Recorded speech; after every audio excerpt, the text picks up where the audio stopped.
Hi everyone. Today, we're recording a video on how to operate the ODOT-PNM02 version 2.1 for slave communication. We'll show you how to set the PNM02 as the master station and how a slave device interacts with the PLC through the PNM02. For this demonstration, we'll be using the TIA portal software, ODOT IO Config software, Modbus Slave software, and USB to serial debugging tool. On the PC, we'll use Modbus Slave for simulation, and the USB to serial device will serve as the physical tool for the slave serial data transmission. All right, let's start the test. First, we open the IO Config software, click on Settings, set the ODOT IO Config's built-in GSD file as the gateway. Click OK, and then click Search for Devices. We search for devices and make sure that our PC's gateway is in the same network segment as the PNM02 gateway. The network card I'm using is in crossover mode. Click Search,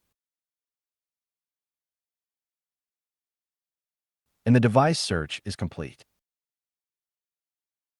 Here, we can check the hardware and software versions. Click Upload, and the upload is complete. Next, we add a submodule to the PNM02. In master mode, we add a slave and a diagnostic module. Once that's done, we add read/write instructions to the slave module. We'll read 8 coils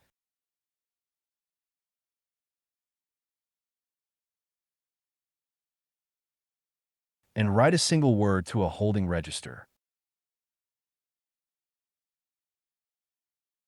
Since the default starting address in our IO config software is 0, when we write to the holding register, the starting address for the next one needs to increase sequentially. So for the second holding register, we set the starting address to 1. Once that's done, we move on to adding the diagnostic module. We add 1 status input channel and 1 error code input channel. Now that it's added, let's move on to setting up the module parameters. What's important to note here is that for the PNM02 version 2.1 version, module parameters are set in IO config, while for the PNM02 version 2.0 version, they're set in the TIA portal software. We confirm the parameters: master mode, baud rate 9600, 8 data bits, no parity, and 1 stop bit. Everything looks good. Now we'll download it. And once it's done, next, we open the TIA portal software. You'll notice the indicator light changes after the download is complete.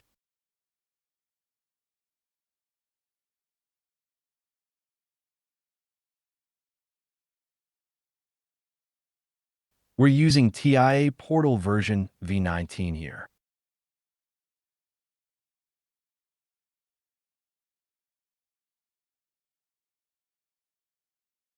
Now, let's open the project we just created.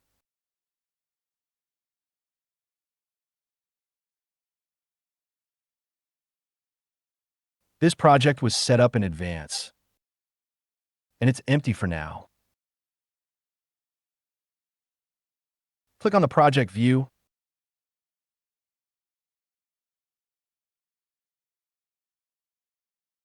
add a new device, and select our PLC. I'm using the S7-12001212C with AE40 version 4.3.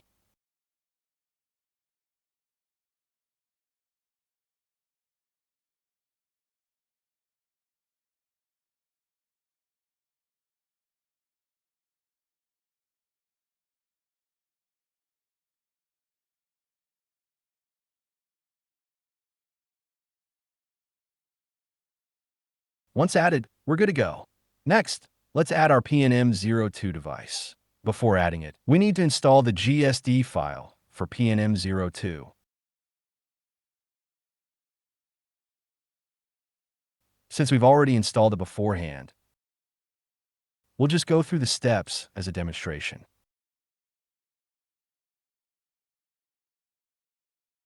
Follow this path to locate the gateway device. Click Network View,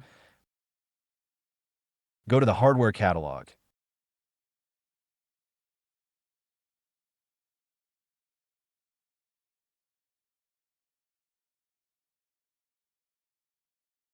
Then add the device.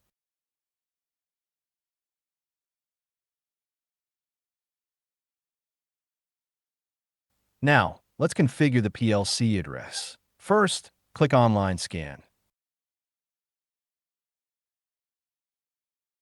Select our network card. Update the list of detected devices. Here, we can see the PLC address along with the PNM02 device name and address. Modify the PLC address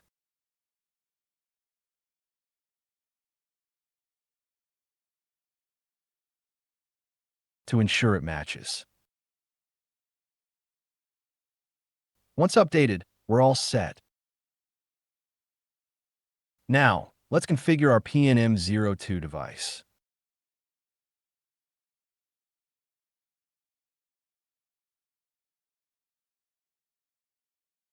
We can assign a name to the PNM02 module.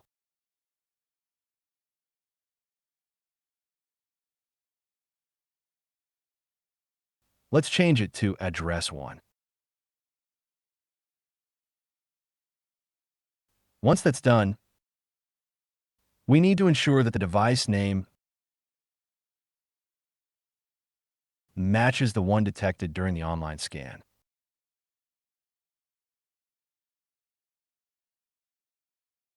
Click Assign Name.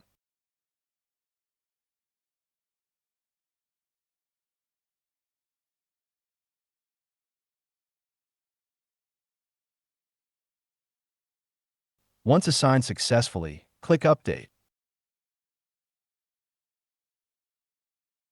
And you'll see the name has been changed. Next, let's set up the input and output.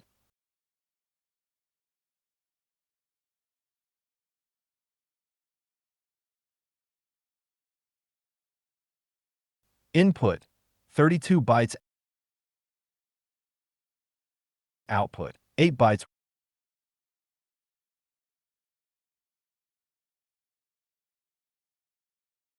With that, the configuration is complete.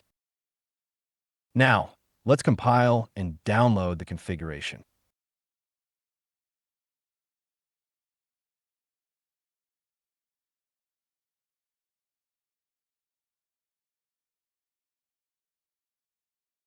Once the compilation is complete, click Download.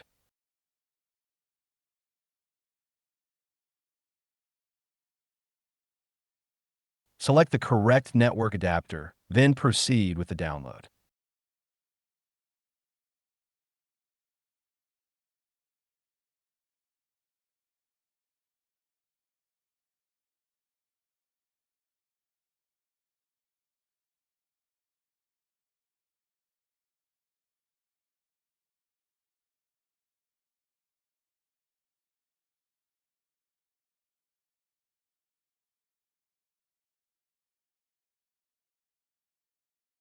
Once it's done, click Finish.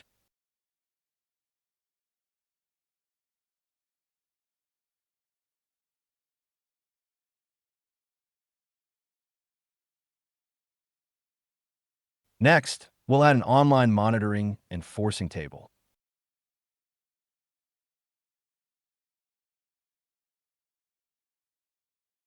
The table's addresses should match our input and output addresses.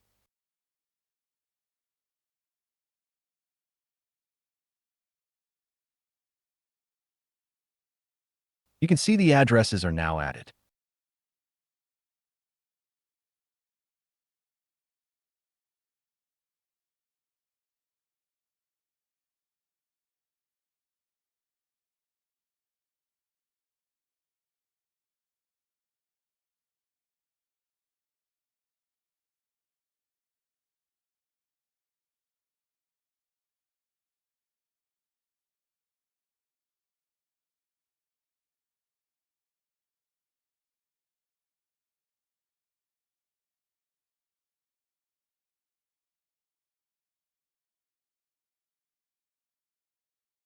Click Online.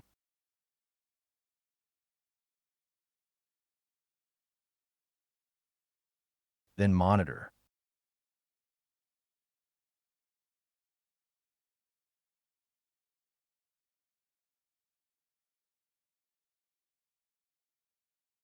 If there's an address mismatch, double-check it. Once confirmed,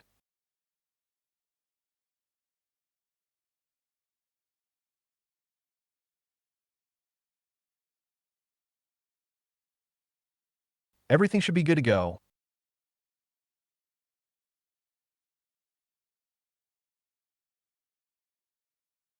Now, let's set the PLC to run mode.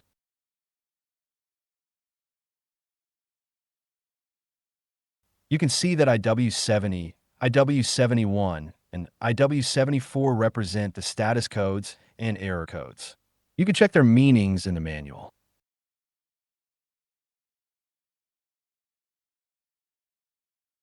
Next, open the Modbus Slave software.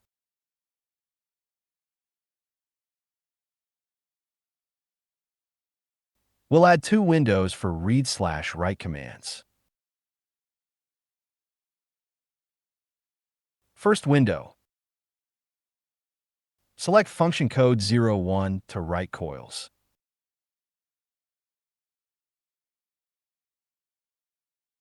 Second window. Set function code 03 to read holding registers. Now, let's establish the connection. Set it to serial mode and choose the correct COM port.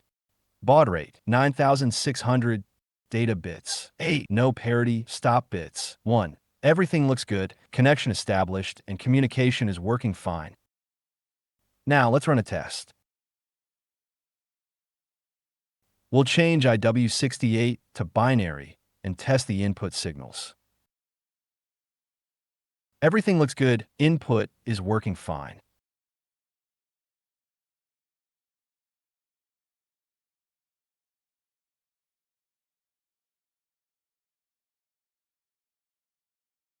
Next, let's test the output. We'll force a value and change the output to decimal and signed.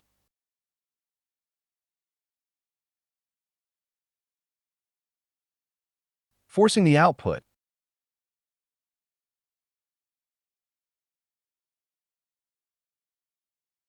It's working fine. Here's the second output test. Everything looks good. You can also see that when we send output signals, the module's serial port indicator light blinks rapidly. That's all for this video. Thanks for watching. See you in the next one.